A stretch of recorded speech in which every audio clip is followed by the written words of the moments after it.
Friends, Shilpa કિચનમાં તમારું સ્વાગત છે। આજે આપણે બનાવશું ફુલાવર બટેકાનું શાક। એમાં જોશે બટેકા, ફ્લાવર, વટાણા, ટમેટા, આદુ મરચાં, કેપ્સિકમ મરચું, કોથમીર। વઘાર માટે જોશે જીરું, હિંગ, ચટણી, ધાણા જીરું, હળદર, મીઠું અને તેલ। હવે શરૂ કરશું। આપણે શાક વઘારવાનું ચાલુ કરીએ। 3 પાવડા તેલ નાખશું, કેમ કે સૂકું શાક છે એટલે જોઈએ તેલ।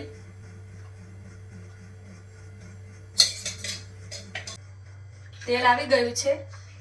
હવે આપણે એમાં 1 ચમચી જીરું નાખશું,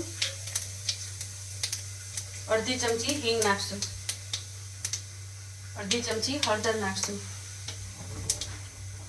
મરચાં નાખશું, 2 મરચાં સુધારીને ઝીણા રાખ્યા, આદુ નાખશું,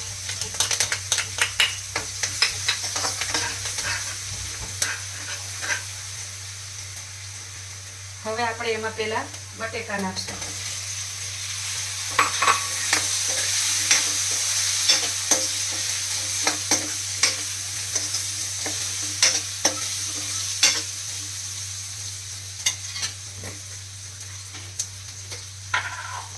હવે આપણે આમાં મીઠું નાખશું 1 ચમચી,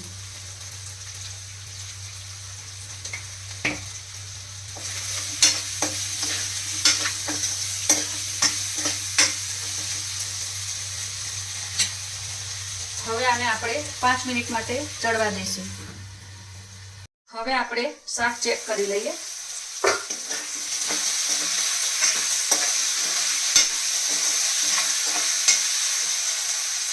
હવે આપણે આમાં ફ્લાવર નાખશું,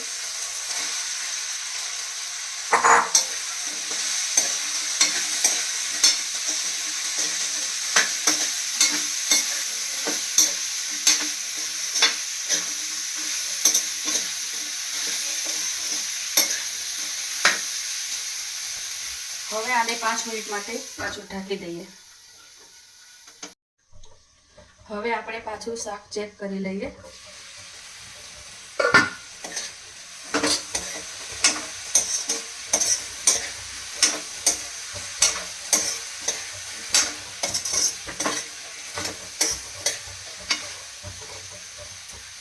ગેસ મધ્યમ રાખવાનો, ફૂલ ગેસ નહીં રાખવાનો, કારણ કે કોરું શાક હોય એટલે બેસવાની બીક લાગે।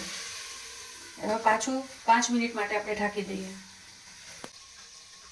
હવે આપણે પાછું ચેક કરી લઈએ।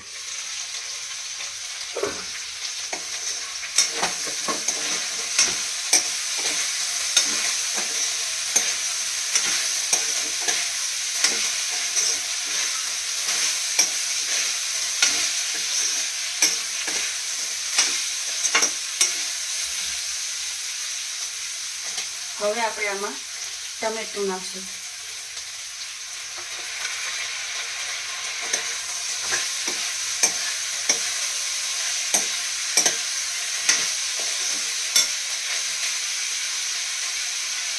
હવે આને આપણે પાછું 5 મિનિટ માટે ઢાંકી દઈએ। હવે આપણે પાછું ચેક કરી લઈએ।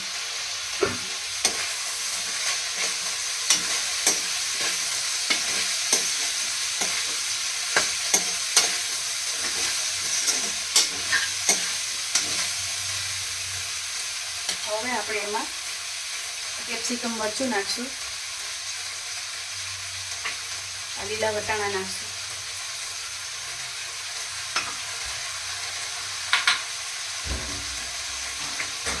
એક ચમચી મરચું નાખશું, લાલ મરચું પાવડર, 1 ચમચી ધાણા જીરું પાવડર નાખશું। હવે આપણે આને હલાવી નાખીશું।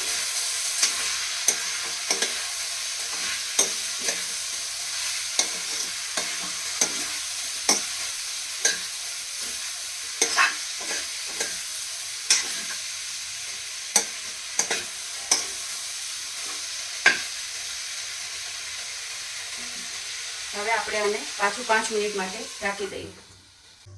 હવે આપણે પાછું ચેક કરી લઈએ।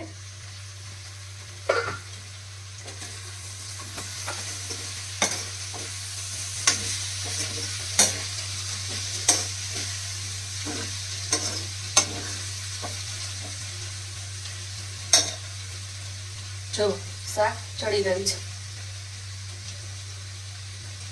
હવે આપણે આમાં કોથમીર નાખશું. તમને આ શાક બનાવજો અને મને કોમેન્ટ કરીને કહેજો કે આ શાક તમને કેવું લાગ્યું. ગેસ બંધ કરીને જમવા માટે શાક તૈયાર છે.